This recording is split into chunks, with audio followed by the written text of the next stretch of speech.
All right, what's up, ladies and gentlemen? This is episode 2 of What's the Remedy Podcast. It's your boy, Dr. J. Mr. Wash. What's happening with y'all? Man, we just happy to be back. Happy to be back on the cool little Wednesday evening over here. I know it's probably not going to be Wednesday when you hear this, but it's Wednesday evening over here. So pretty much. Yeah, we over here kicking it, so. We big chilling, drinking and what have you.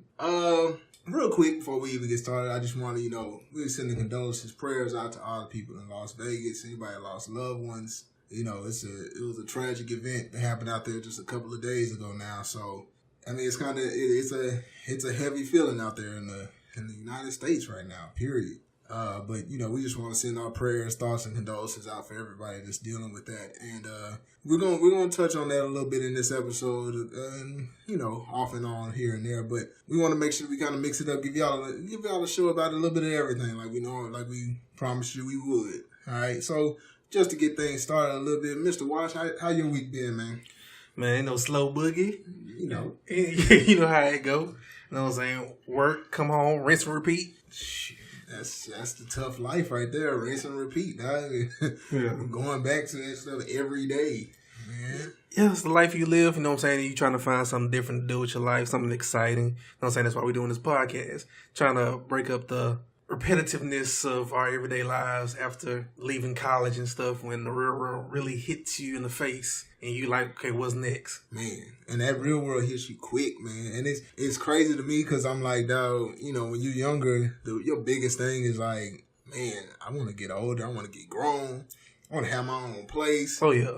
Man, like, I remember back in the day, I was like, man, I got to get me a house, blah, blah, blah. Now I done bought a house, and I'm like, damn, I just want to go back home or live in a little apartment, something like that, dog. Like, bills are ridiculous. Yeah, man. I just want to go sit back on the porch and just kick it. And kick it, man. Yeah. Like, I remember the days where you could just kick it, dog. College days, man. College, like you say, college days swiftly passed, dog. And so then you stuck out here in the real world and grinding, dog. So if you listening to this podcast and you still in college, enjoy yourself. Enjoy it, dog. Live it up. Take your time. Yeah, take your time. You know what I'm saying? Don't rush and take 18 hours. You know what I'm saying? Take a nice little 12 or 15. Do the small load. Yeah, small load and just enjoy yourself. Yeah, because like my biggest thing was, man, when I was in college, I was doing like 18 hours every time. I was done after like 3 years, but I had failed some classes, so I had a whole nother year to make up all the classes. I was like, shit, I'll still get out of here in 4 years. Yeah.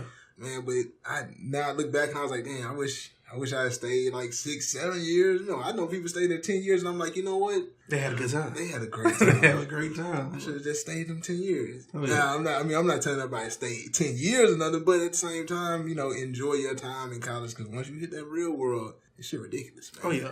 Man, anyway, anything new going on?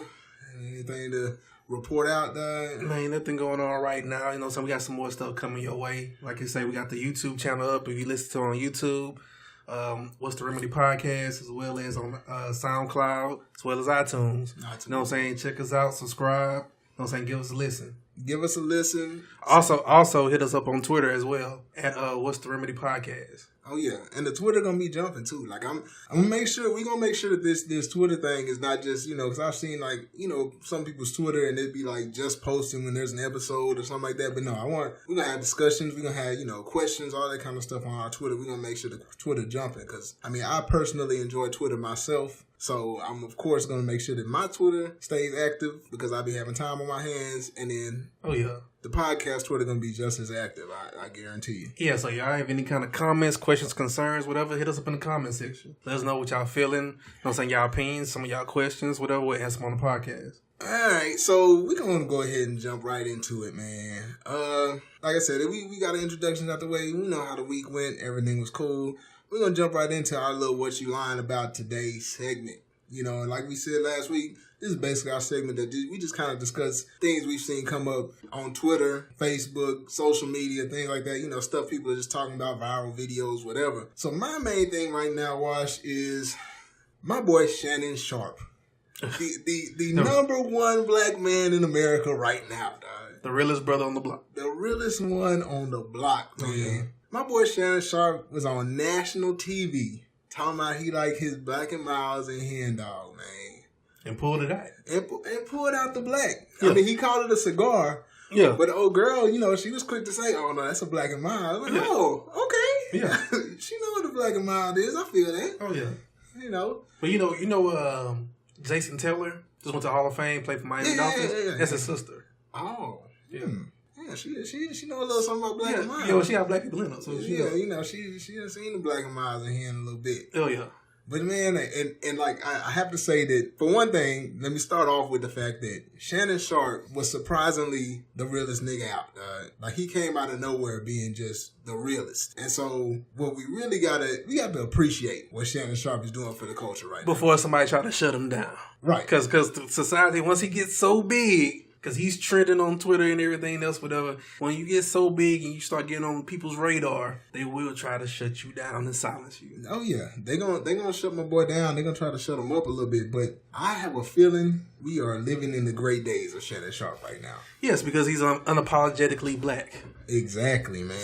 So, just black and miles within themselves. Like black and miles were, let me say for me personally, black and miles were a quintessential part of my college experience at the very least. Yeah. I think the first time I actually tasted and had one was like high schoolish, but like in college, like it was accessible. Yeah. For those of you that like know anything about Prairie View, Texas, Prairie View A&M, there's this gas station called Unco. It's on old 290. When you go all the way down to University, now called Sandra Bland, but all the way down that road, all the way to the end of old 290. Oh yeah, we know what I'm saying, before you jump in on that, we gotta represent Sandra Bland. You know what I'm saying? Somebody that we both knew personally. For sure, yeah. And stuff like that. So R.I.P. Sandy. Oh yeah, Sandy.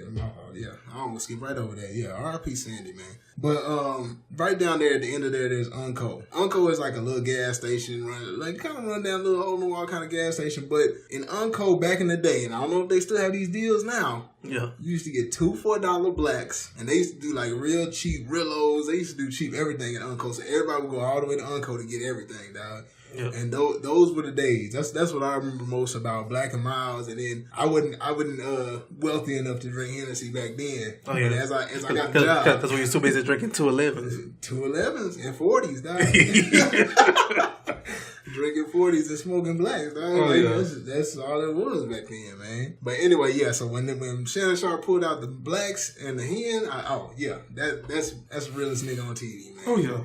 For real. So big up to Shannon Sharp for like I say, for just being you and representing the culture. Speaking of the culture, your boy Cam Newton had the culture on his back like just a week ago, dog. Not even a week ago, 2 days. 2 days ago. 2 days ago, Cam Newton had the culture on his back, man. Man, touchdown, threw up the fist. Dog, the whole black culture is like, we got him back, dog. Yeah. We back in business. Cam is back. Somebody hit him with the flash. Got him out the sunken place. Yeah, we like, oh, Cam back, dog. He on our side again. We good. We can happily accept Cam back into the fold, dog. And then today, right before we came in here to record, your boy Cam came out with what some consider a sexist statement.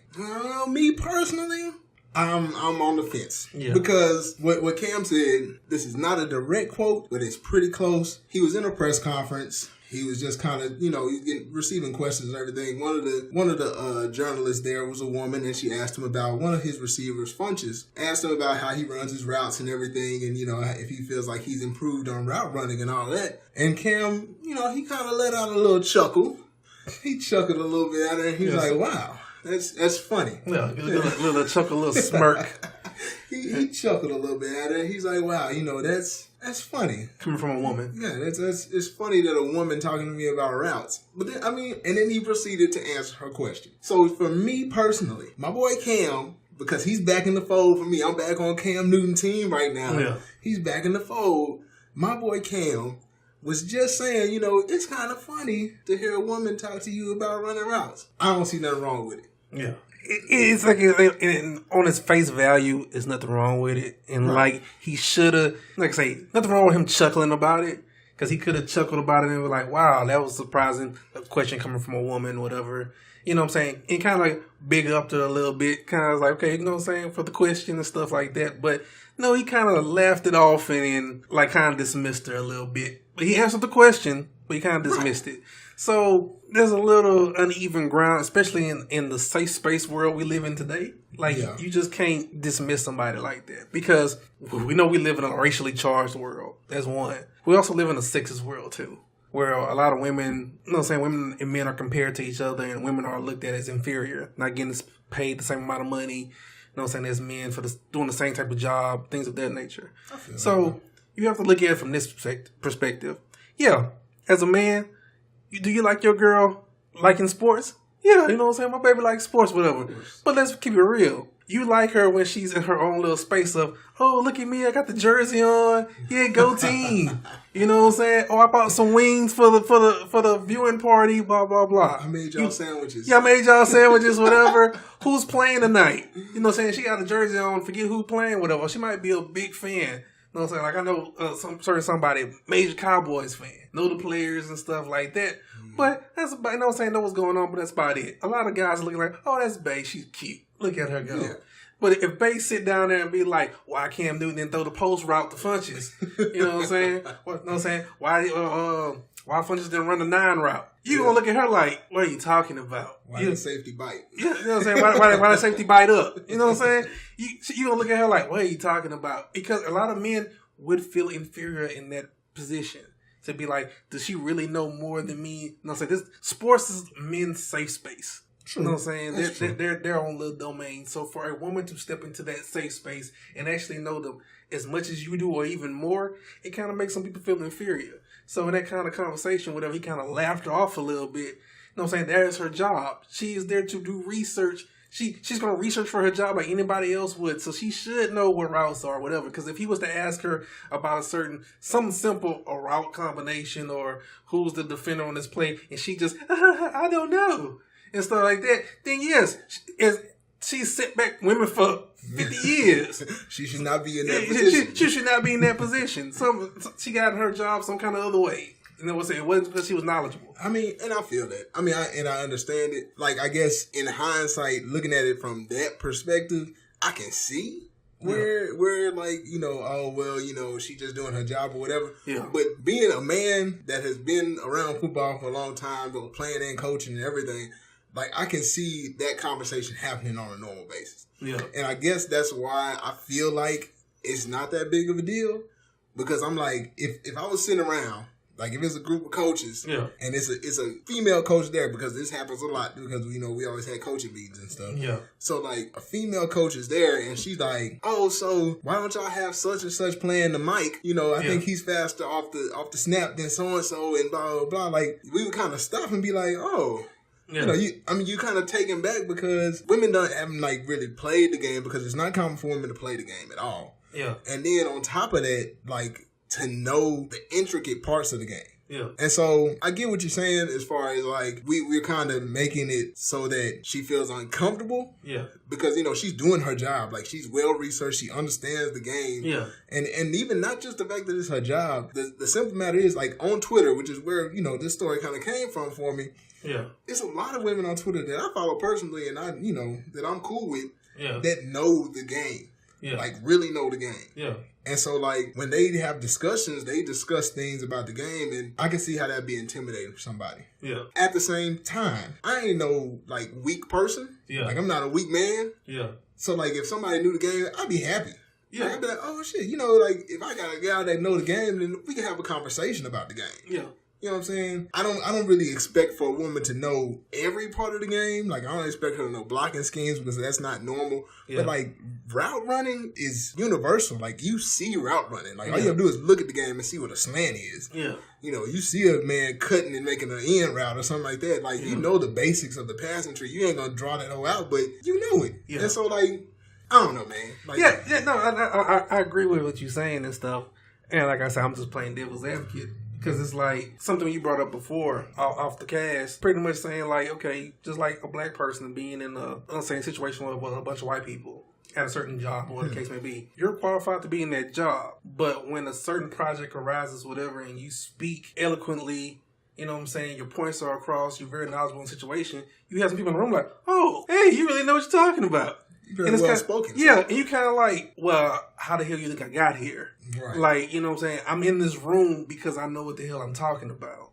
You know what I'm saying? I didn't just wander in here. Yeah. So you know, like, off the street. So the same thing with her. She just didn't wander in there to ask about football questions. Like, she wasn't supposed to ask him, so, tell me who you're wearing today. What kind of clothes do you have on? Who's your designer? You know what I'm saying? No, she's going to ask a football question because she's a football reporter or analyst. Yeah, and I guess from a woman's standpoint, from not from a woman's standpoint, but from looking at it, from seeing a woman come into it, it's like you would expect, I guess, as a male, because you expect, like, most males feel like females ain't going to know that much. You expect them to ask a general question about the game. Like, how did you do today? How do you feel like you did? How's how's the team morale? You know what I'm saying? How's the locker room morale? Things like that. You don't expect intricate parts of the game to be asked about. Like, you don't expect a woman to come in and ask you about what a double down block is or something like that. Like, oh wow, like it's gonna shock you. Yeah. And I think what I saw from Cam Newton was that he was shocked. Yeah, he was shocked by the question because, like, it's an entry question. But I guess I see what the problem in that is. She is a football journalist. Yeah. So she's supposed to know what she's talking about. Yeah. So you shouldn't be surprised.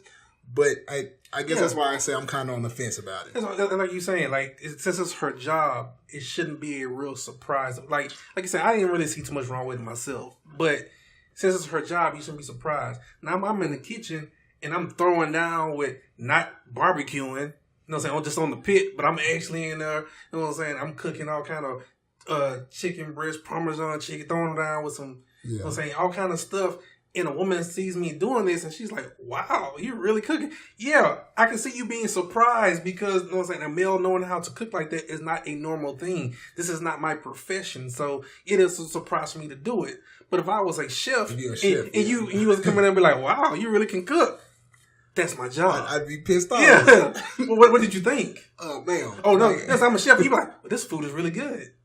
It's my job for it to be good. Like if you tell me that you look like you know what you're doing, and I have gone to school for it, then, like, I'm gonna be very offended. Like, I've been in here cooking for the past 15 years, and you can tell me I look like I know what I'm doing? I definitely know what I'm doing. I feel what you're saying. I mean, just like many other things, I just feel like it's one of those things that you're going to be caught up on what you say and when you say it. True. Because, like, you can say something and not mean it a certain way, but if you, in this day and age, you have to know that whatever you say is going to come out, how it's going to come out, and that since people are going to take it, it's going to go viral. Oh, yeah. Because everybody's looking for you to slip up. Everybody looking for something to pounce on. You know what I'm saying? We live in a microwave society, so, you know what I'm saying, any little slip up, or like you say, what Cam Newton said, a lot of people are not gonna be offended by it. But somebody, a little smirk that he had, and it being on camera and everything else, people are gonna take it around with it. Yeah, like if that conversation was had like in the confines of like a room somewhere, and there was a bunch of dudes sitting around, and like a couple of women in there, and a woman speaks up and says something, and the dudes laugh about it, and they kind of talk about it. That's different from doing it on national TV press conference, laughing at her while she's doing her job. Yeah. So I mean, like I said, you're in the day and age where you got to really pay attention to what you're saying and really be kind of vigilant in not saying things that are going to be can be taken in any way to be offensive. Yeah. At all. Yeah, like somebody say the lie's more juicier. Like Cam Newton can come out today, or right now on Twitter or whatever, and be like, no, I was actually surprised that, she was knowledgeable enough to ask me that question. That might be put him on to a lot of character, and that might be the honest truth. Nobody's going to care. No. Everybody cares about how he just made a sexist statement and offended all women. Yeah, he's an anti-woman right now. And that's going to be the narrative for a while now. Pretty much. Speaking of narratives, so our next segment is what we call the Check Yourself segment. It's basically what we do is talk about things that we need to like really concentrate on as far as health and everything. But for today, because the big thing right now is the shooting that happened in Vegas, and all the things going on as far as guns and things like that. Our Check Yourself segment today is going to be about this narrative that people have in a lot of these mass shootings about mental illness. Yeah. All right. So one of the big things that I want people to kind of concentrate on is that mental illness is a very, very serious thing. And I do not take any of that lightly because, like I said, I do therapy with people all the time, and mental illness is a strong thing. Like, it's something you really got to deal with. At the same time, I hate that people are using mental illness as a cop-out to not talk about gun control. Because, granted, okay, there have been a lot of shootings, especially in recent years, all with high-powered assault rifles, and almost every one of them had a lot of mental illnesses. Yeah. I think, what was it, Newton, Connecticut? The Sandy Hook shooting? Yeah. He had, Newtown. Newtown, that's what it was. Yeah. Wait, what did he have? Was he the Asperger's or? Yeah, he was either he had Asperger's, or he was autistic. He autistic or something like that, and then dude that thought he was the Joker. Then in Colorado. Yeah, he was he had just come from his psychiatrist. He was a schizophrenic, and everybody has all these mental illnesses, and so now everybody's like, well, mental illness is the issue. It's not the gun. It's not the fact that these mentally ill people have high-powered semi-automatic and automatic assault rifles. It's the fact that they are mentally ill. So for our health segment right now, I kind of want to talk about the fact that there was a time, I think over the one of these last mass shootings before the one that just happened this weekend, where they actually came out with this idea of making a list of everybody that has a mental illness, what they call a mental illness registry, where everybody that had a mental illness had to be on this registry so that they would know, oh, you have a mental illness, let's go let's go check their house and make sure they don't have any guns in their house and all that kind of stuff. Do you think that that's an adequate way to deal with this type of problem? I mean, it can go either way, but how do you feel about it? It's not, because regardless of how many people want to admit it, like, yeah, you can judge out people with schizophrenia, people with that's autistic, people Asperger's, all these different kind of different learning disabilities, mental illnesses. But that's just not the end of the list. You know what I'm saying? Anxiety can be said as a mental illness. Depression can be looked at as a mental illness. You know what I'm saying? Something that all of us deal with on a daily basis. So if you really want to look at it, all of us deal with some type of mental illness. Or mental condition. You know what I'm saying? How many of us are walking around as OCD? Definitely. And the crazy thing is, like, with all this mental illness that we know that people are suffering from, like, where is that list going to end? Yeah. So, like, that means that if you suffer from depression, for, a certain amount of time, you go to see a doctor, hey, they tell you you're depressed. Now, all of a sudden, you can't have guns. Yeah. You can't have guns. They start searching your house. They checking on you all the time to make sure that you ain't doing nothing crazy, because they feel like you on the list. You on this registry. Yeah. So, I mean, like I said, it never came to pass. This was like 2015 when they came up with this idea. Yeah. And it's 2017 now. So, I mean, obviously it didn't go that way per se, but I think that brings up the argument, even today in the news media, on Facebook, Twitter, everywhere, the conversation keeps being had that, oh, well, then this guy had to have some type of mental illness. We need to talk about mental illness. Yeah. I just hate that something as severe as this is the only reason people think that, oh, we need to talk about mental illness. Like, mental illness is more than people going out with guns and stuff. And so, like, to paint it with that broad stroke kind of puts people in this, like, in a position where we can't, like, people aren't going to feel comfortable going to therapy. They're not going to feel comfortable telling their doctor how they feel and things like that, because they're going to be like, oh, okay, well, I can't tell him anything, because if I tell him, then I'm going to be on the registry. I'm going to be, looked at differently. And it's already enough stigma before all that happens. Yeah. Well, like I say, one of the biggest flaws of that is I can look at you and say, hey, he's a black man. I can look at somebody else and say, hey, he's a Hispanic person. Mm-hmm. I don't know if you're mentally ill until you do something for the majority of people. Like, from this guy right here, I want to say his name's Stephen Paddock, for the Las Vegas shooter. Yeah. They talked to his brother, and he was like, I didn't see this coming. I didn't know he felt this way, or whatever the case may be. So basically, he didn't exhibit any kind of mental illness outward to anybody. So nobody know he had issues or what was going on with him mentally to do what he did. And that's the case for many people. You don't know what's going on in their head until something happens. Yeah. And then you want to address it. You know what I'm saying? Like a lot of people that it was I forgot the band or whatever, the lead singer just committed suicide. From Lincoln Park. From Lincoln Park. What's dude's name? I just had dude's name earlier, man. Yeah. Talking about suicide. Yeah, but committed suicide. But they had his wife posted a video with 2 days before he committed suicide, where he was laughing and joking, playing the game with his son. Yeah. Like, everything was fine. So looking at that video, you would never think anything was ever wrong with him. He was depressed or whatever the case may be. But clearly there was something mentally going on there. People think that And the stigma right now is that people think that people that have any type of mental illness or anything going on with them are gonna show up with their hair all over the place, their clothes disheveled, like they think of how homeless people look or things like that. Like they think that, oh, you're gonna know. Like that person right there is crazy. Yeah. The thing about mental illness is it's not that simple. Yeah. It's not that simple. Like you said, something as common as depression, anxiety, those types of things can come up out of nowhere. It may not even be something that's been diagnosed before. Yeah. Dude that what's the dude that ended up killing his girlfriend or his fiance, wife, something, and then killing himself inside the school not that long ago, probably like last year. Yeah. I can't remember dude's name. Who you talking about? The San Bernardino. San Bernardino. Yeah. Like he ended up going there, he was mad. Like that type of anxiety and depression and passion type things, those things happen and you don't see them happening before. Like you said, old dude from Lincoln Park, you wouldn't have seen that he was that depressed. Yeah. So you never know what people are going to do at that point. So that brings me to my next point.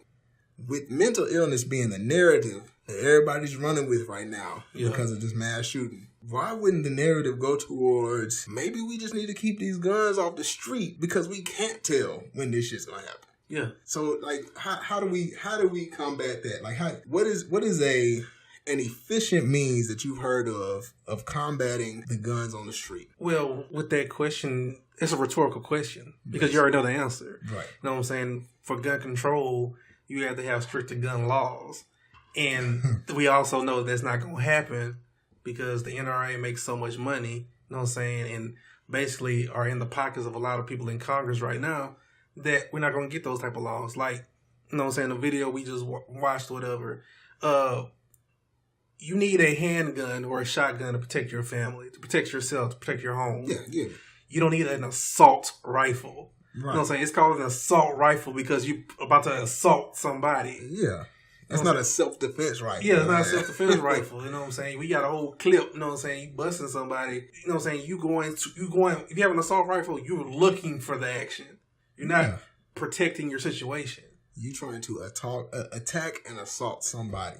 But, and the thing is this. Okay, so the big thing about the NRA is they make a lot of money, like you said. They make a lot of money, and they use their money. And, I mean, they're smart about using their money. Because they use their money for things like lobbying and things like that. Like, I think one of the Republican campaigns, they got like $50 million from the NRA. Yeah. Like, that's ridiculous money. Yeah. They got ridiculous money to throw at politicians.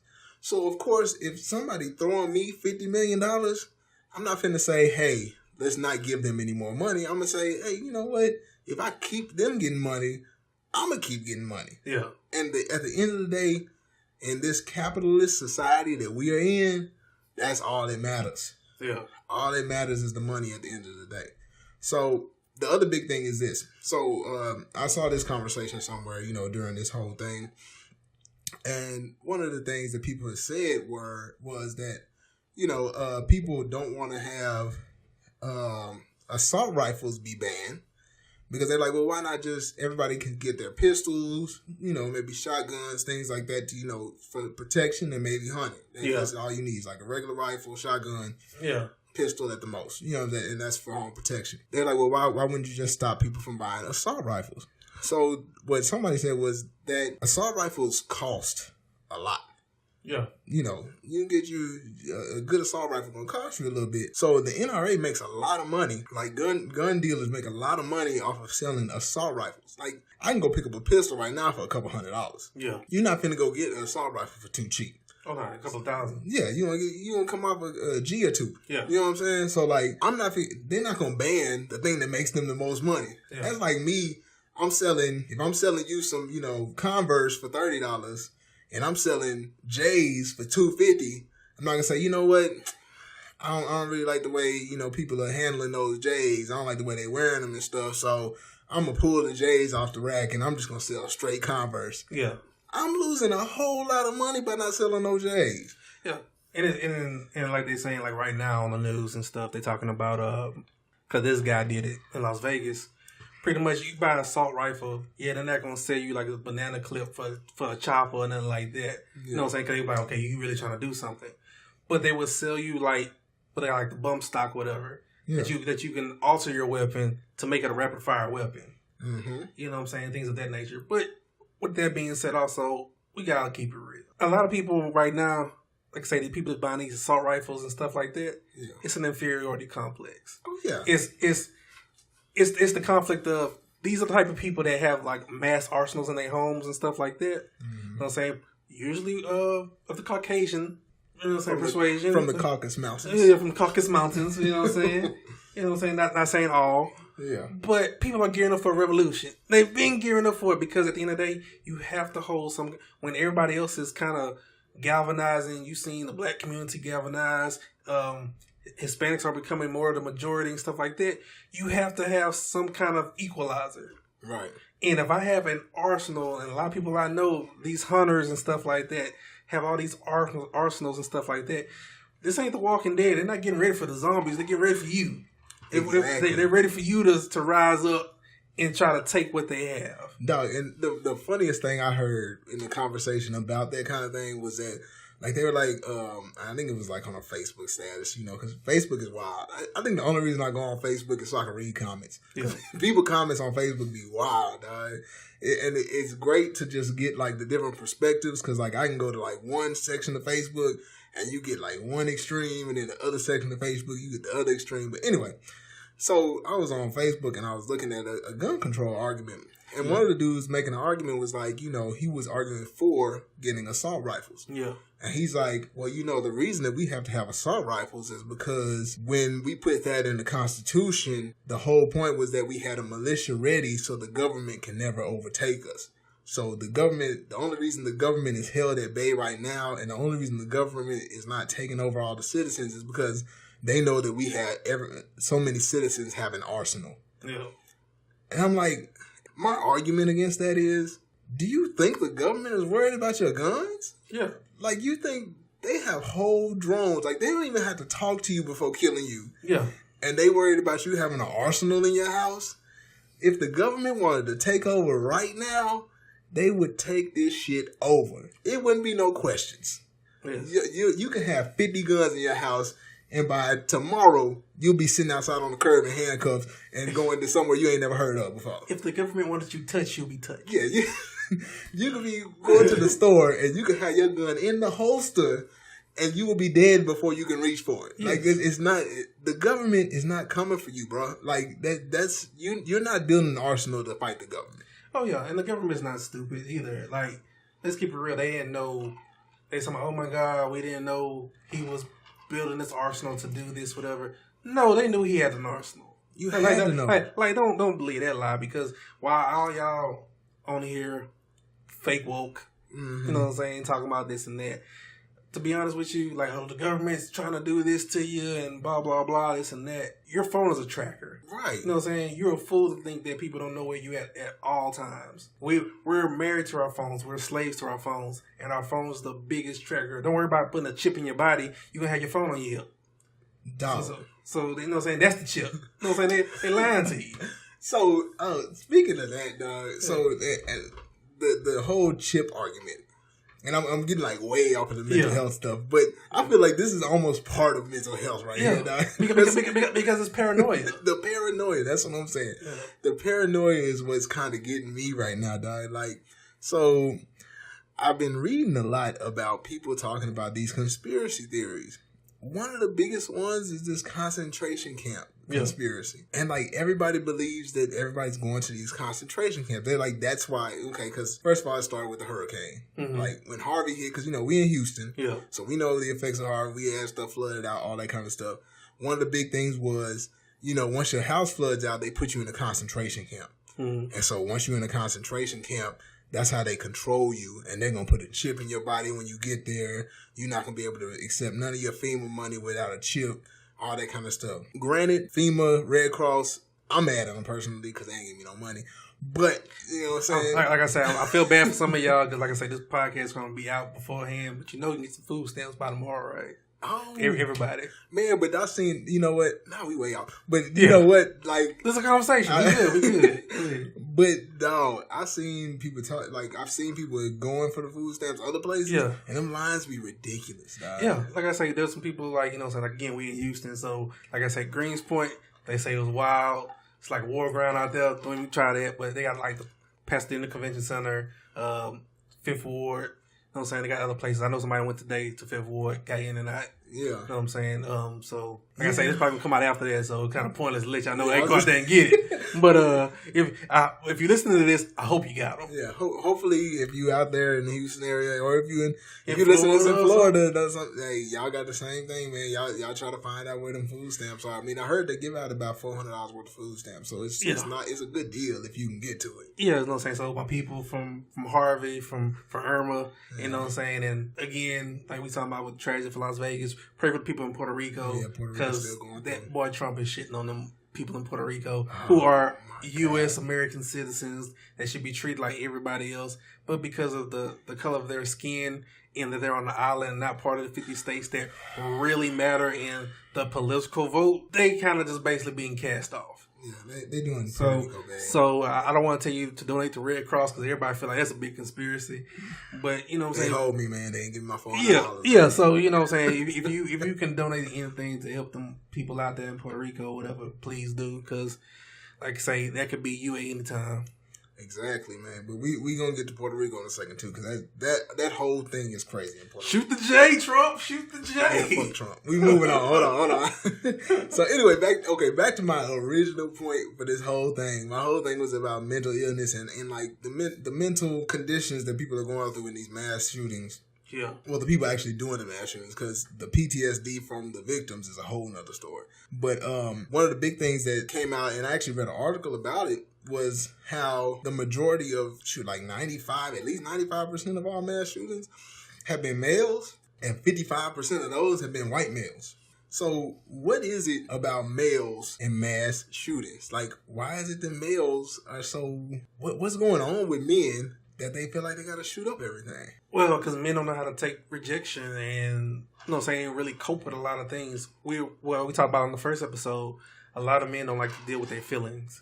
Right. So instead of dealing with the actual problem at hand, you lash out. You know what I'm saying? It's everybody else's fault. Yeah. Okay, so you have to get that anger and all that rage that's built up inside, you have to get it out. And some people take it out on people that they know, and some people just take it out on people that they don't, and just random acts of violence and, you know what I'm saying, crazy pretty much. And that's what's so crazy to me. Like, one of the big things I noticed was that, like, I guess like you said, like, men don't like to deal with feelings. And so because we don't have any way to actually deal with our feelings, we kind of lash out. And we kind of act out on those things because, like, everything's bottled up. It's like what am I trying to say? Like, it's just an explosion of some sort. Like, and it kind of comes out all at once, which is kind of like what happens with all the men that suffer from a lot of mental illnesses is that, I mean, some people have chemical deficiencies, like, chemical imbalances. They have to get balanced out with medication and things like that. But other than that, there's like the simple fact that you never address some things. You never addressed this that made you sad. You never addressed, your significant other making you upset and things like that. Like, what was it, San Bernardino? His big thing was that they had like an argument or something before that. Yeah. And then he goes to the school, starts shooting up the kids and the girl, and then shooting himself. Like, he never dealt with the emotions that he was suffering from. Yeah. So if you never deal with those emotions, then it's going to come out in one way or another. Like, it's going to have to come out in some way. So I think that's why males are so much into mass shootings, because females talk about it. Like, they talk to their friends and everything else about it. You know what I'm saying? If a dude is trash, like we discussed before, and he this and that, you know what I'm saying? She calls her friends and they discuss and they bash the guy all together, whatever, have a wait and exhale moment. You know what I'm saying? It's all good. But a lot of dudes, whatever, like you say, a lot of friendships are not existent. Like, if you pretty much cool with your coworkers, but that's not your friends. And pretty much all your other friends, if you're not really tight with your boys you went to school with, whether it's college or high school, what the case may be, you know what I'm saying? You just kind of by yourself. You just kind of in your relationship. Yeah. You know, and women, y'all not excluded from this because y'all kind of force these kind of situations. Y'all don't want y'all man talking to a lot of people. You know what I'm saying? You want to be his best friend and stuff like that. So a lot of men kind of go ahead and go with that, and then it causes a big issue when he doesn't have an outlet. And then, like, on top of the fact that, like, so women want to be their the best friend, and they want, you know, you to talk to them about stuff. Like, they don't want you to talk to anybody else about anything. But then you talk to them about stuff, and it turns into something. And so, like, then you're like, well, you know, I just won't talk about it at all. So then it gets bottled up. Yeah. You know, and then you shut down, and then it all gets held in, and it's got to come out in some kind of way. Yeah. You know what I'm saying? So, I mean, and like you said, as far as like the inferiority complex about like guns and things like that, another thing that I heard was one dude was saying he was a small dude. I guess he was skinny or whatever, because like I said, it was like on Facebook or something. Yeah. But he was like a small dude, and he was talking about how like the reason that he feels like he has to have a gun is because he's so small. And so like if he gets into it with a bigger dude, he knows that if he's too small, he's not gonna fare well with a bigger dude. So his idea is, if I have a gun, then I know that I'm good against anybody. And so, like, I mean, to an extent, I guess I understand, like, if you needed to protect yourself, but at the same time, guns for some people are their way of saying, I can do whatever the fuck I want to, and I can fuck with anybody, because if anything happens, I ain't got to worry about fighting them because I can shoot. Yeah, pretty much. So like, that's the way the culture has turned into. And nobody fights anymore. Everybody pull the trigger. Yeah, that shit's so whack. I mean, of course, I'm too old to be fighting people, but at the same time, like, if it comes down to it, if I got a problem with you, I feel like I can approach you like a man, and I shouldn't have to worry about you feeling scared. Yeah. Like, just because you scared. Because me, like I said in the first episode, I'm a big dude. So, like, when I approach somebody aggressively, I mean, it may come off like I'm finna kill you, but I'm not. Like, I really want to hash it out. I want to have a conversation because I'm a talker. Yeah. Like, I like having a conversation. I like to, you know, resolve issues that way.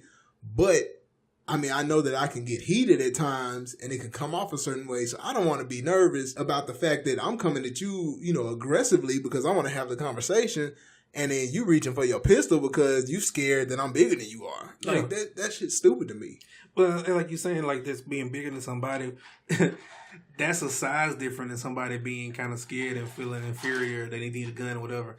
That's what majority of black people live with every day. Because they feel like you're black, so you kind of naturally more aggressive. And, you know what I'm saying, you're looking to do damage and harm. Where the black dude can be a really sensitive guy. Everybody know, like, oh, he was soft. He was really sensitive. But the other person doesn't see him like that. They'll just see the skin tone and be like, oh, he's dangerous.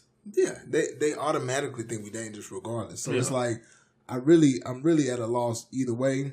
And so I got to really, I don't tread lightly. But I feel like people think that I should tread lightly because of that. And so, like, that's why they feel like, you know, having guns and everything is like the big shit. That's the shit that's going to balance everything out and make it an even playing field. Like, oh, you a big black dude? It's all right. I'm little, but I got this, you know, I got an AR. Yeah, I got an equalizer. Yeah, I got something that's going to, you know, equal this thing out. Man, but anyway, dog, I'm done with that heavy shit for right now, dog. We got to take a break. Like, we're going to take a break, and we're going to go into just some sports. Something light, dog. Just give me something light, man. We can talk about some sports or some shit. So we switched it straight into halftime, dog. We're going to go into some light shit real quick. We can talk about, I mean, what's going on in sports right now? Man, there's nothing really going on in sports. Basketball season finna start. All the preseason's going on. Baseball playoffs, if you're into it, going on. Go Astros. Yes, sir. You know what I'm saying? Football season, everybody in football, fantasy sports. You know what I'm saying? If y'all winning money, cool. If y'all not, you know what I'm saying? That could be a big time addiction. So I hope y'all some money saved up and y'all ain't mortgaging y'all checks and everything else. Yeah. But I mean, like you said, I don't think really nothing's going on in sports too much. But what I have seen today, in fact, while I was before I came here, I was sitting at Applebee's. If y'all haven't checked it out, Applebee's is doing 50-cent margaritas every Wednesday in October. I don't know if it's in your area, but I know in Houston and I believe like the Dallas area for sure. And I think I saw on there that Austin and some other places were doing it too. But anyway, Applebee's doing like 50-cent margaritas.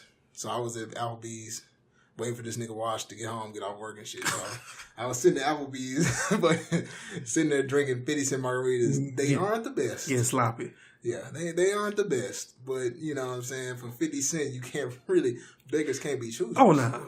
You know what I'm saying? I remember the good old days going downtown to the Pink Monkey and the Pink Monkey, 50 Cent Wells, you know what I'm saying, and being gone off $5. Yeah. You know what I'm saying? Trash. Yeah, I mean, I had to drink like 4 of those margaritas just to even start to feel like I even tasted some alcohol, but that's fine. Whatever. Yeah. That's beside the point. I was sitting there watching ESPN that was on, and I seen your boy Lonzo Ball, and they were showing, some, I guess you can call them highlights. Some highlights of, his preseason games or whatever. And they're talking about how he's averaging about 6 points a game, and, he's doing all right. But, like, they were ranking the rookies, and they didn't have the boy at the top. They had him at, like, number 5. Yeah. Like, what's going on? I thought Lonzo Ball was supposed to be the second coming, dog. Well, but like you say, he I think he's gonna be, good and average, nice little player and stuff like that. But it also goes back to our mental health kind of thing, because if you know who Lonzo Ball is, you damn sure know who his daddy is. Definitely. You know what I'm saying? His daddy LaVar Ball. You know what I'm saying? Who in the news this week took the youngest son, LaMelo Ball, is taking him out of high school for his final 2 years to homeschool him because he feels like his high school basketball coach don't know what he's talking about. Dog, I'm going to tell you, like, I hated LaVar Ball at first. And then I got to a point where I was like, I mean, he seemed like, he kind of doing all right. People were talking about, black businesses, building black business, making your own brand and things like that. And I was like, you know what, I can respect that. But every time I try to get on LaVar Ball's side, he does something stupid, dog. Like, pulling the kid out of high school, I feel like that's stupid, dog. Maybe I'm wrong again, because I was wrong. I was wrong about him starting the business and saying fuck you to Nike or whatever. So I may have been wrong about that, but I guess I may be wrong again. But to me, pulling that kid out ain't gonna work, cuz. No, it's not gonna work because you're doing too much. Like, if you being the parent, whatever, overprotective, you want your kids to succeed, whatever. Hey, nobody's gonna ever get mad at him because he's in his kid's life. Because what's the biggest knock on the black community? Like, we don't have our fathers not in our lives and things of that nature. So for him to be there and him to actually have an interest in his son's lives and want to be there every moment, whatever, that's cool. No, so there ain't nothing wrong with that. But it's also wrong when you tell them pretty much they have to listen to nobody of authority. They don't have to respect certain situations, whatever. Pretty much do what you want. And you don't get whatever you want in life. And that's not how things work. Like, yeah, he's got him to this point. I'm gonna say right there, LaVar Ball is the Joe Jackson of the NBA. Dog, exactly. Exactly. And you know what? I can't call him Joe Jackson yet, dog. I mean, Joe Jackson was a whole ass individual. First of all, like, just the way he treated, like, beat him and all that stuff with his boys. But Joe Jackson raised, like, a star. Yes. So I can't call LaVar Ball Joe Jackson yet because Lonzo ain't no star yet. And if he pull that kid out of high school ball and start treating him like that, and he ain't going to be no star either. Well, hey, if Lonzo turns into a star and then he's somewhat like Michael on the NBA court, whatever, that's cool. LaMelo might be Tito. You know what I'm saying? It is what it is. You know what I'm saying? Tito or Jermaine Jackson. Or where the middle one going to fall, dog? The middle one going to be Randy. The one that nobody really knew. You know what I'm saying? Playing he's be Randy or Marlon. You know what I'm saying? Marlon Jackson. I'm a new girl. Thinking about my baby. Yeah, you know what I'm saying? Hey, y'all got to see the American Dream. No, if you ever watched the Jackson Jackson Family Variety Show, it used to come on. You know what I'm saying? Shout out to that boy 6'2". He had me watching it back in the day. You know what I'm saying? And they would be like, they'll play like the little song "I'll Be There" at the end of the show. And they'll be like, yeah, so Michael get on the mic, whatever. He was like, don't worry, everybody, all my fans, whatever, I'll be there. And everybody was like, Tito popping up, I'll be there. And then Marlon be like, I'll be there, baby. And then like, all the girls were like, this and that. You know what I'm saying? But you were whack, so you had to do something like that. Yeah, like nobody know you did nothing important. You didn't do anything. You know what I'm saying? You had no leads on songs, whatever. You didn't play the guitar. You know what I'm saying? You was just there. Man, I don't know. Like I said, I feel for the balls. In fact, and that's how I wrote it down when I said I was going to talk about it. The balls. The balls. But, like, I feel for them. Big ballers, baby. Big baller brand. Like, like I said, I respect the business side of it. I respect the big baller brand thing. Like, make your own lane, get in there, you know what I'm saying? I don't respect the way he approached it, but, I mean, I can't say I don't respect it. I don't like the way that he approached it. Yeah. I have respect for what he did. But as far as like his sons, like I want something to happen with them, and I feel like that they are great, and their dad is holding them back. Yeah, like they could be even greater if it weren't for him. Like I understand that he's pushing them, and blase, and like I said, I respect what he did with the brand. But as far as just them and their talent, like they are talented individuals that could be great, but their dad is just a little bit too involved for me, dog. He's just a little bit too involved. Yeah, like I said, that's, at the end of the day, that's our opinion about how we feel about him and stuff. Because like I said, they love their dad. You know what I'm saying? They probably think he's, you know what I'm saying? No, that's just my dad. You know what I'm saying? That's just how he is. Yeah, because we all got those, you know what I'm saying? Everybody has those kind of parents. If you know what I'm saying, parents in your lives like that, that's kind of like somewhat overbearing, or what the case may be. And you just kind of look at it, put your head down, this is my dad. And you keep it moving. Listen. You know what I'm saying? So, like I said, they might be cool with it, but everybody else is kind of like, looks weird and this is not right. But hey, only time will tell. Only time, that's what I'm saying. Only time will tell, because like I said, ESPN, how this all started was ESPN had Lonzo Ball ranked pretty low as far, well, not low, but he wasn't in number one like everybody kind of thought. Yeah. In their ranking system of how they felt like these rookies would end up in the next 5 years. So I feel like, time will tell. If he turns out to be the greatest, hey, more power to him. I want him to be great, just because I want greatness for any, black person, young, especially young kid going out there doing it, dog. Yeah. I want you to be the best that you can be, dog. I want greatness for him. I just think some of the situations that his dad put him in is fucked up. So he put a target on his back. Yeah, he put a target on his back, dog, and that's kind of messed up. But if it works, it works. You know what I'm saying? I can't hate on progress, dog. Oh yeah. But yeah, so as far as sports in general, though, I mean, that's pretty much it. I mean, how the Texans are doing pretty good. They won on Sunday. Oh, yeah, because we got the Black Messiah.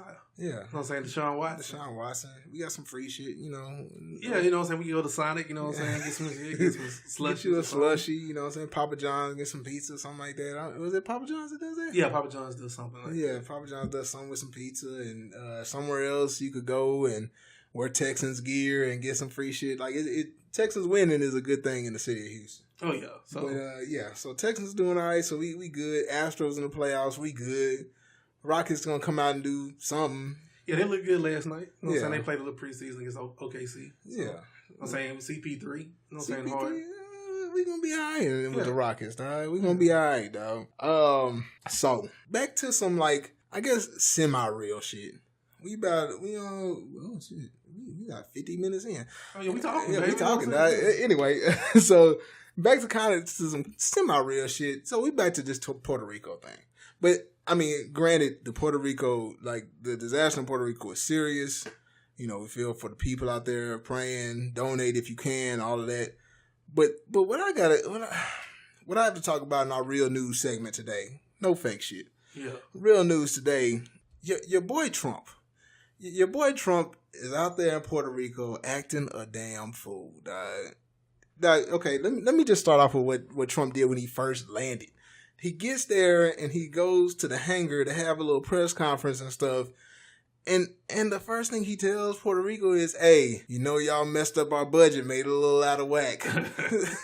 You made our budget a little out of whack, but that's fine. I guess we saved some lives. Yeah. Like, dog, who walks in and just tells people, hey, you fucked up my money, but I mean, I guess since I have to save your life, American citizens at that. These people are, and I think that's what gets lost in all of this, is that these people are American citizens, dog. Like, Puerto Rico is part of America. I know everybody's like, oh, they treat Puerto Rico like it's a foreign country, but like it's Jamaica. Yeah, like right. It's a U.S. territory. That means they have to deal with us. Like that's us. We are part of Puerto Rico. Puerto Rico is a part of us. But Trump go out there like, I guess since we have to give y'all some money, y'all messing up our budget. Yeah. Like, who says stupid shit like that? Like you're saying, people look at Puerto Rico like it's Jamaica. Like I'm saying, like Jamaica's like the U.S.'s friend. I'm saying, right. Puerto Rico's your cousin. Yeah. You know what I'm saying? That's not your brother or your sister, but that's still your family. Yeah. You know what I'm saying? That's your first cousin. We related. Got the same grandma. Like Jamaica, like a distant family friend. Like we look out for Jamaica. We care about Jamaica. We want the best for them. But they not family. Yeah. Now, Puerto Rico is family, and we still treating them like shit. Yeah, your mama's sisters. No, Stuff like that. This is what gets me the most about Puerto Rico, dog. So the big thing that you see all over Instagram, and this is the beauty of Instagram and Snapchat, all that kind of shit. The biggest thing you see on Instagram, Snap, especially at our age, dog, is people taking vacations. People are all up and down Puerto Rico for vacation, including all them people that are Trump supporters and all that. These people are all up and down Puerto Rico taking vacations. But when Puerto Rico has a tragedy, they're like, where is that? Like, who is that? Why do we care? Dog, y'all gonna go spend your money and take a vacation there, but y'all don't give a fuck when they are, like, drowning? Yeah. Like, people out there are drowning and dying because the ICU generators are going out. They can't get gas to some of the ICUs because the roads and stuff, and like they're not able to get the diesel fuel out there. Oh, it's one ICU. All people died. Yeah, like people are dying because they can't keep the electricity on. But your boy Trump out there telling them, "Oh, y'all don't need flashlights." Like what? Out there, y'all don't need no flashlights or shooting jumpers with paper towels. Dog, the paper towel thing was like, it was so disrespectful, dog. Like, dude was out there with some paper towels and just chunking them like he was like shooting free throws. Like it was the 7th inning stretch of the Astros game. Dog, he had the t-shirt shooting this. tie. Y'all want something back there? God. Like, dog, like what the fuck are you doing with these paper towels? You skinning and grinning, and the people that was in there, they just smiling and stuff. Because you know who the people that was in there wasn't the real people suffering. And that's what people don't understand. That was a photo op. They were like, oh, well, you know, I mean, they seemed like they were happy to see Trump. Those weren't the people that had the problems, dog. The people that were in there with Trump were the people that had a little bit of something. Like, they had a little bit of money. The people that are broke are out there still trying to salvage whatever they can from their houses that are flooded out and no electricity, all that type of shit. And so these people that, you know, sitting up there with camera phones taking selfies with Trump, them ain't the people that we trying to help. Yeah. I mean, they are the people we're trying to help, but there are people that are worse off than them that aren't getting help. Yeah. And so I hate that people be like, oh, well, you know, it seemed like they all right. They smiling with Trump. Those aren't who we talking about, really. Yeah, that's not the demographic you're shooting for. You know what I'm saying? Like they said, they had people, Carnival Cruise had to go pick up people on a cruise ship to get people out of there that had disabilities and this and that nature because the U.S. wasn't doing what they were supposed to do. I'm saying stuff didn't really start getting going till like a day or two ago when they got like the 3-star general down there to kind of coordinate everything because they said they had FEMA on the ground, they had Red Cross on the ground, but nobody knew what to do because nobody was directing anybody. And the big thing was that like, so the thing about Puerto Rico is because of whatever, you know, treaties or whatever else paperwork, like I don't know the exact, you know, paperwork that they have, but for some reason, whatever goes on in Puerto Rico has to come through the United States. Yeah. Like sanctions and everything else have to come to the United States. So the stuff has to come to the United States. The United States has to deviate out to, you know, Puerto Rico. Yeah. And so Trump had sent stuff to Puerto Rico. Yeah. And so there was stuff there. But the people in Puerto Rico were saying, well, we got like all these tanks and trucks and everything here, but we can't do anything with them. Yeah. Because there's still sanctions against them. So we have to have somebody come out here with clearance to actually use all this stuff. Yeah. And so everybody's like I see people arguing on Facebook and like, I don't know why I keep getting on Facebook, but I was seeing people argue like on Facebook and stuff. And so like they're arguing, oh, I mean, Trump sent the stuff. I mean, what more do they want? I mean, like, okay, it's sent, but it's just sitting there. Yeah. Like you sent the stuff and then it sits. So now what are those people supposed to do? Like they can't do anything with the stuff that's there. It's just sitting there. So granted, I'm sure the people appreciate that the stuff is there. And now that it's open, you know, in the past couple of days, they've been able to actually get stuff out and everything. But like we said last week, when we recorded the show last week, it had been 10 days. Yeah. It's been almost another week. And this stuff is just now getting shipped out and going to the people that it needs to go to. Like, it's crazy how bad it is. And it's crazy how lightly the president of this country is taking it. Yeah, because he's the president, and no, I ain't even talk. The worst part, and this is the thing that just took the cake for me, was when he told them, I mean, Katrina, they lost thousands. How many did y'all lose? Like 16? You should be proud of yourself.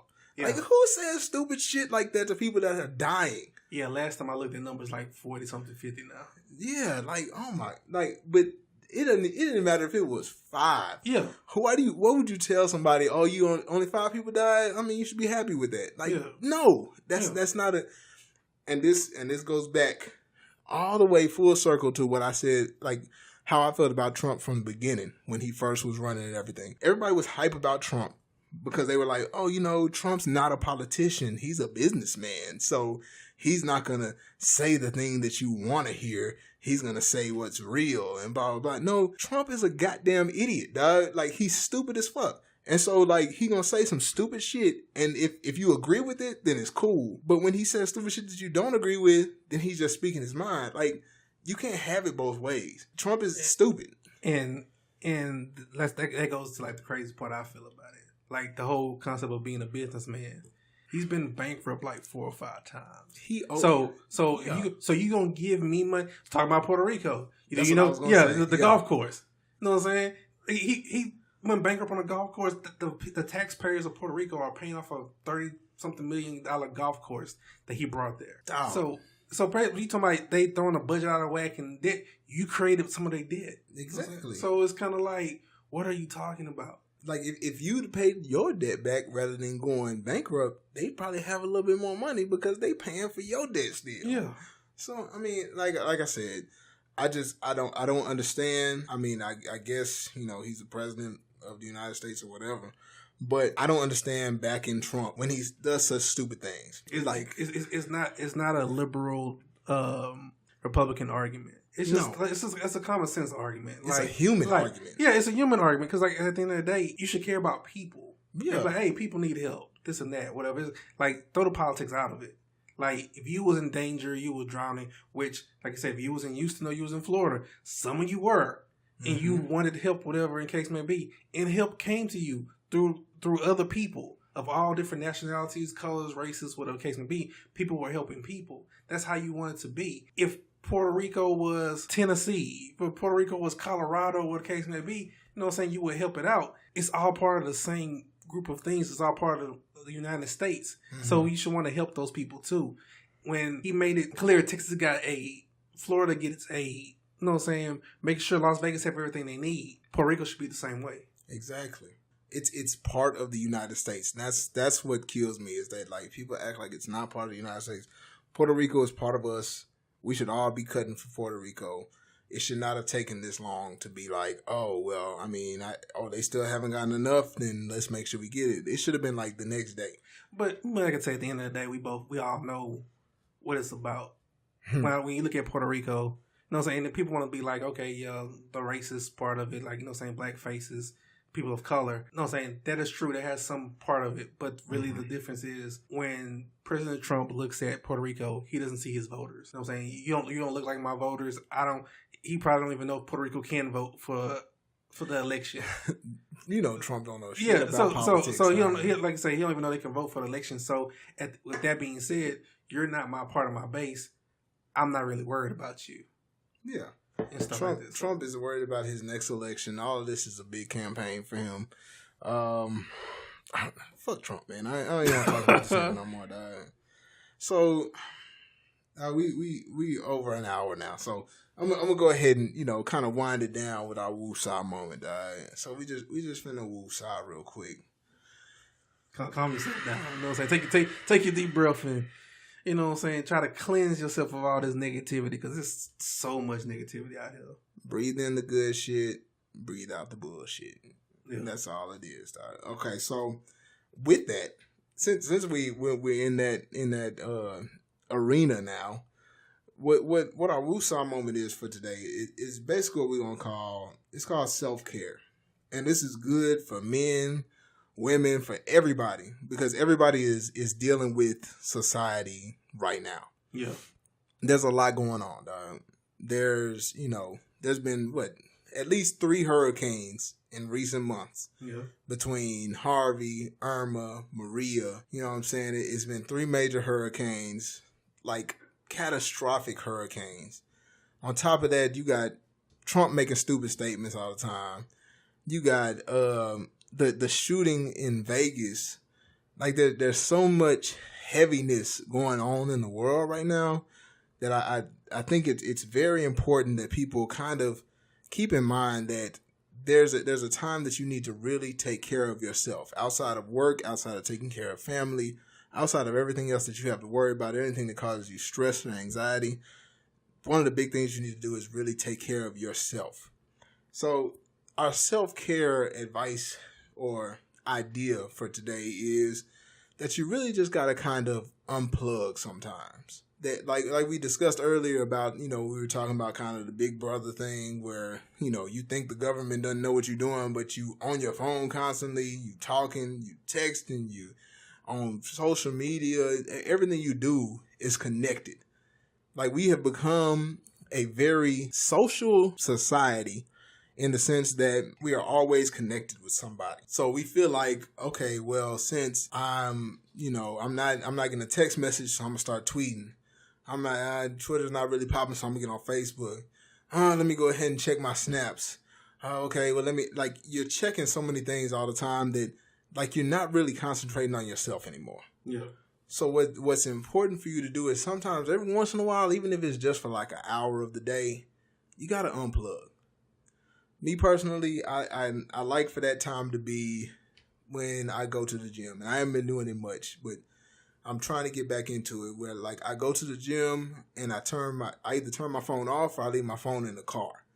Like, I have a whole little mini iPod, dog. Like, one of them old ass iPods. Yeah. They're the ones that ain't got no Wi-Fi or nothing, dog. It just got music. Yeah, just got music on there. Just play. Just hit play. You just hit play on it. Ain't got no options of just playing fast forward and rewind. That's it. There ain't no apps, none of that shit. Nah, you play some music or you turn that hoe off. That's all you got. Yeah. So I'll go to the gym and I'll take the little iPod that ain't got no connection to nothing, and for at least an hour, maybe an hour and a half, I have no connection to the world. I turn on some music, and my other thing is I don't like talking to nobody in the gym either. So when I'm in the gym, I hate when people come to me with conversation because I'm like, dog, I don't. You be in the zone. This is my time. Yeah. This is my time to not deal with nobody. So that's my time to unplug. So my advice is to always find you some type of way to disconnect yourself to where you can kind of concentrate on concentrate on your own thoughts, develop your own ideas. And a lot of that time when you're not plugged in, you get to really explore how you feel rather than how you feel about something that somebody else feels. How I feel. I don't want to always be concentrated on how I feel about what Trump said. I don't want to concentrate on how I feel about Cam Newton. I don't want to think how I feel about how Lavar Ball is raising his kids. Like, none of that really matters to me. Yeah. So you got to take some time to do that. So Wash, like, what do you do to take care of yourself? Like, what is something that you do to your me time, I guess? Well, like you say, like I say, I'm trying to get back into the workout thing harder than I am right now. You know what I'm saying? Just trying to get away from everything. Like you say, drown out all the outside noise. Mm-hmm. Like you say, kind of watch TV, but you got to stay off of that because, like you say, you find yourself looking at some Love and Hip Hop drama type BS, or you find yourself, watching the news and seeing all the stuff that's going on in the world. Just kind of get away from that. So you got to read a book. You got to, get into something. And like most men, I know women, y'all like to hear that, grown men playing video games or something. But you got to do that sometimes. You got to go ahead and, let your man or whatever get on a game with his boys, whatever, and unplug her and just unwind. I guarantee you, he'll be in a better mindset, in a better place. Just having that relaxation because like Jay talking about, it's so much going on in the world and so much that we married to our computers, married to our phones, married to the TV, whatever the case may be. And we just need to get away from sometimes and just kind of, let your brain relax where it's not constantly thinking or worrying about what's next. Because that fear of what's next, all that anxiety, all that stress that you're going through in your life, whatever, you're only making yourself gray. You're only making yourself sicker mentally and physically. So sometimes you got to just take a step back from everything and just, take a deep breath and just breathe. Yeah, just take a deep breath. That's what this woosah moment is all about. Sometimes you just got to take a step back, take a deep breath, breathe it all out. You know what I'm saying? And I actually wrote that down because video games is a big thing, dog. Like, I know, like you said, women hate that niggas play video games. Yeah. But, like, video games is a big deal. Like, I just personally got back into video games. Like, I hadn't bought a system since... Yeah.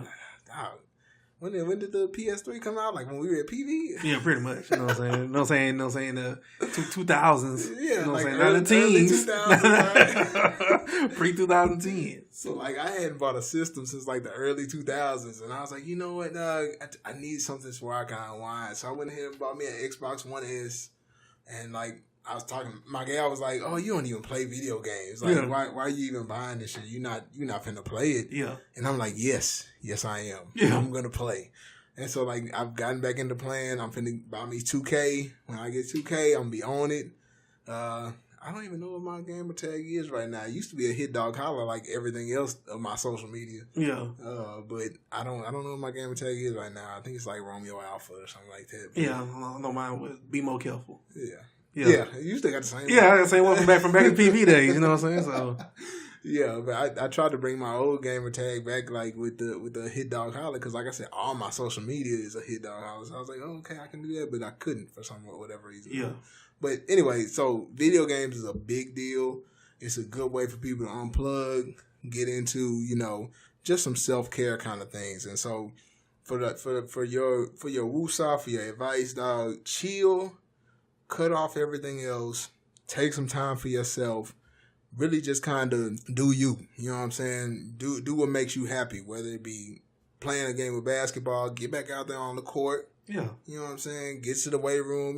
Lift some weights. Be a man. I mean, I know we trying to, broaden the scope of masculinity or whatever, but I mean, every once in a while, even if all you can do is lift the bar, my nigga, like just lift the bar. Lift the bar. Get on the elliptical or something. Get some cardio going. Get on the elliptical. Because boys are dying every day on some health related stuff, man. And like I say on another podcast, we'll get more into that because, like you said, I want to talk about like we said on the first episode about like guys getting prostate exams and stuff, like women like dealing with issues of endometriosis and PCOS, terms that I didn't even know. You know what I'm saying? 5 years ago, a woman would tell me like, "Oh, I deal with PCOS or." You know what I'm saying, endometriosis. I was kind of like, what are you talking about? Like, what is that? That's real deep. Yeah, and now I hear that regularly. Mm-hmm. You know what I'm saying? And it's sad you're trying to find out what's the result of causing this and stuff like that, and you find out from different people that's going through these situations that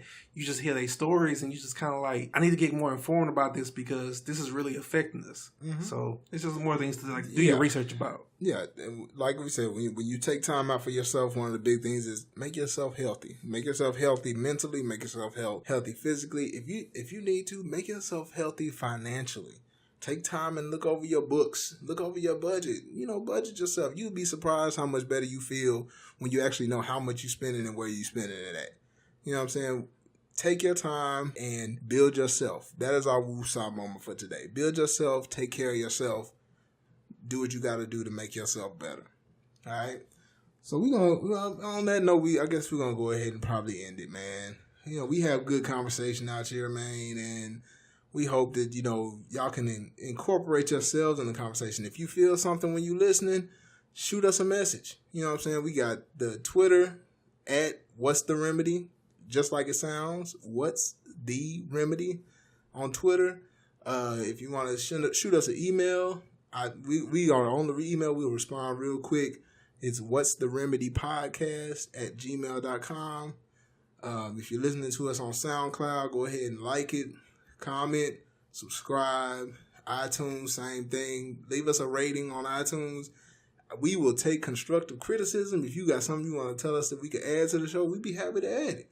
You know what I'm saying? You got something that you want us to discuss on the show, we'd be happy to discuss it. We always looking for more stuff to talk about because me and Wash, I've known Wash since 2005 at least. Yeah, 05. Yeah, so it's been at least 12, 13 years. So we sit around and have conversations regardless. So all we did was start recording the conversation. You know what I'm saying? So if you got some more topics, we'd be happy to discuss them. And if we can incorporate them into the podcast, that's even better, dog. Yeah, like I say, we got together and did this podcast. Like I say, something we want to do. We want to get our voice heard and just basically express our point of views and stuff. So I leave everybody with this. Challenge yourself to be great because anybody can be average. Anybody can be average, baby, man. So go ahead, get out there, be great. Cast pearls before swine, all that good stuff, man. Hit us on the group chat. I mean, not on the group chat. On the Google. on the Gmail, man. Hit us on iTunes. We should be on Google Play soon. So just go ahead and look for that, too, if you got an Android. Mama said you better be home. When them street lights on. Hey, when the street lights on. Hey, when the street lights on. They ain't doing nothing but wrong. When them street lights on. Hey, when the street lights on. Cause when the street lights on.